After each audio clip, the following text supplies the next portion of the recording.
Oi, turma. Do livro As Mais Belas Parábolas de Todos os Tempos, Alexandre Rangel, volume 3, no texto O Aprendiz. Um aprendiz, na esperança de impressionar bem o seu mestre, leu alguns manuais de magia e resolveu comprar os materiais indicados nos textos. Com muita dificuldade, conseguiu determinar o tipo de incenso, alguns talismãs, uma estrutura de madeira com caracteres sagrados, escritos numa ordem determinada. Vendo isso, o mestre comentou: Você acredita que enrolando fios de computador no pescoço conseguirá ter a agilidade da máquina? Acredita que, ao comprar chapéus e roupas sofisticadas, vai adquirir também o bom gosto e a sofisticação de quem as criou? Meio timidamente, o aprendiz abaixou a cabeça e, antes que pudesse responder, o mestre continuou: Os objetos podem ser seus aliados, mas não contêm neles mesmos qualquer tipo de conhecimento e sabedoria. Pratique primeiro a disciplina, o estudo e a meditação, e tudo mais lhe será acrescentado. Pois é, gente. Sabe aquela história, né? De que o mínimo para Deus é muito? Nós não precisamos de muita coisa para estar ligado com a divindade. Nós não precisamos de muita coisa para ser um bom professor. Nós não precisamos de muita coisa para ser uma boa esposa, um bom esposo, um bom pai, um bom filho. Não. É aqui dentro. É cada um de nós. O que tem fora é o supérfluo. Pode usar como acrescentar, né? Eu cansei de ouvir professor falando assim: o governo não dá recurso para a gente dar aula e depois quer que a gente dê aula alcançando 100% dos alunos. Eu não podia ficar sentada na cadeira esperando o governo me dar condições de dar aula.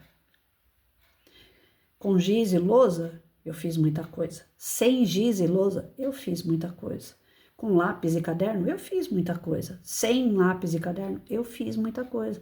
Porque o que eu precisava não era do giz, não era do caderno. Eu precisava de mim e do meu aluno. Esse era a essência da educação. Eu, professora, e o meu aluno. Então, se eu tenho com um pouquinho de conhecimento, e o meu aluno que busca o conhecimento, eu tinha tudo. O resto que tinha em volta. Ah, mas é fácil falar. Não é fácil falar, não. E muito menos fazer. Foram 32 anos buscando de todas as formas para ensinar aluno. Aluno com diversos tipos de problema. Não tinha esse problema de hoje.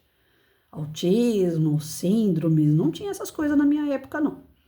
O que eu tinha na minha época, alunos regulares, com uma série de problemas. Alunos estuprados, não pode falar esse nome. Alunos que foram violentados, alunos que foram vítimas de colocarem eles nas ruas para ficar pedindo esmola, né? Alunos que já estavam entrando no mundo das drogas, que conviviam com pessoas assim. Eu tinha alunos com famílias desestruturadas, alunos que chegavam na sala de aula totalmente apáticos ou indisciplinados. Eu tinha 8 ou 80. E que isso não é fácil também, não. Não, pelo contrário, toda vez que tinha um aluno com esse tipo de problema, manda para a Patrícia, que ela sabe resolver. Porque nem todo mundo sabia lidar com esse tipo de caso. Eu tentava pelo amor, tentava pela dor, porque eu também pegava no pé, né? A dor para eles era pegar no pé. Eles não gostavam que pegava e eu pegava mesmo. Então, assim, quando você quer, não tem nada que você precise a não ser do querer, da força de vontade, da sua essência para a essência do outro, né?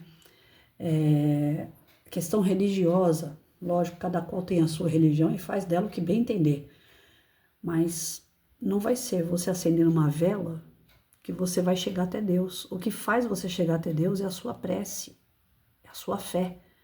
A vela é um ornamento, a vela é um complemento. É algo que você acredita que através dela você está iluminando o ambiente e está chegando até Deus. Mas se você está acreditando na vela, na verdade não é a vela, é o seu acreditar.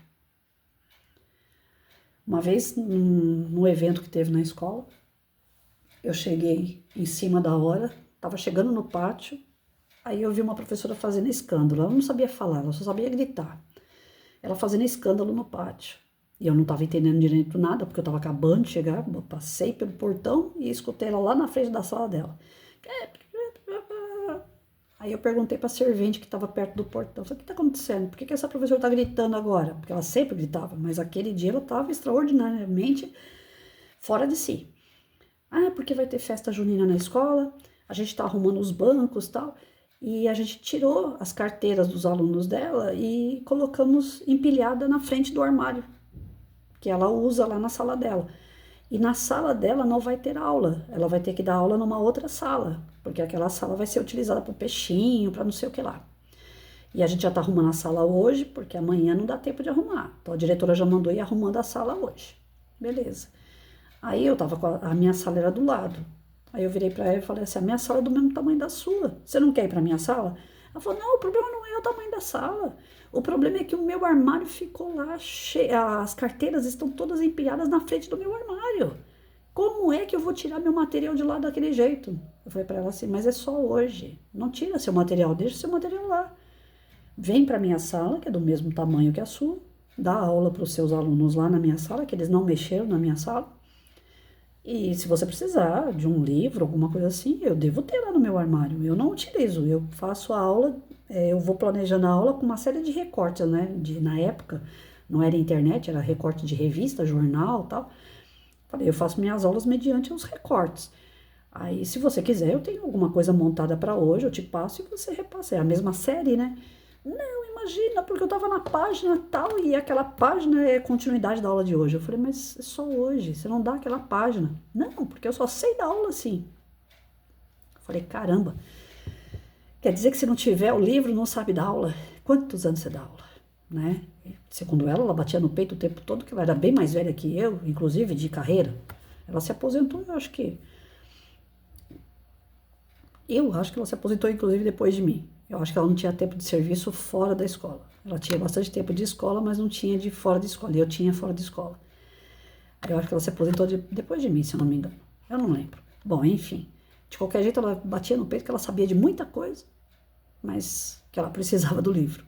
Então, aquele cara que tem que ter um livro, aquele cara que tem que ter um apoio para ele mostrar quem ele é, na verdade, é que nem aqui. Eu faço a leitura e faço o entendimento. Eu sei de tudo porque eu faço o entendimento do texto? É claro que não. Tira esse texto daqui para ver se eu vou saber fazer como é que fala? Um vídeo. Ah, hoje, gente, esquece, a Patrícia não vai fazer leitura. Hoje a Patrícia vai ficar falando aqui sobre o aprendiz que eu lia, não sei... Não. Então, eu tenho um instrumento aqui. Se tirar esse instrumento aqui, acabou o programa. Porque o meu objetivo aqui é, através do livro, fazer um comentário do texto. Agora, se vier pessoas e me convidar para uma roda de conversa para falar sobre educação, eu não preciso de livro, porque eu já estudei 32 anos, eu já sei a prática na sala de aula, eu vou com aquilo que eu sei, né? Isso já é o saber. Agora, quando a gente não sabe, sim, aí a gente precisa de um apoio. Aqui eu não sei o que tem dentro desse livro, então eu preciso do apoio do livro para poder falar sobre ele. Agora, numa sala de aula, o professor que se diz já, né, um professor, um mestre, ele tem que ter a humildade, então, de chegar e falar assim, eu sou um professor, eu entendo bastante coisa, mas eu preciso do meu livro. A gente não precisa, de verdade, depois de algum tempo, de muleta para andar, porque a gente já sabe andar. A gente já passou pelo processo do caminhar. A gente já caiu várias vezes, a gente já fortaleceu os músculos da perna e agora a gente já sabe andar. Não precisa de muleta. Mas algumas pessoas vão passar a vida inteira usando muleta. E o que é pior? Com arrogância, dizendo que já sabe tudo, né? O verdadeiro aprendiz é aquele que está sempre atento, está sempre aprendendo. E ele não usa muletas. À medida que ele vai aprendendo, ele vai se desfazendo das muletas, né? Eu creio que seja mais ou menos isso que o texto quis dizer.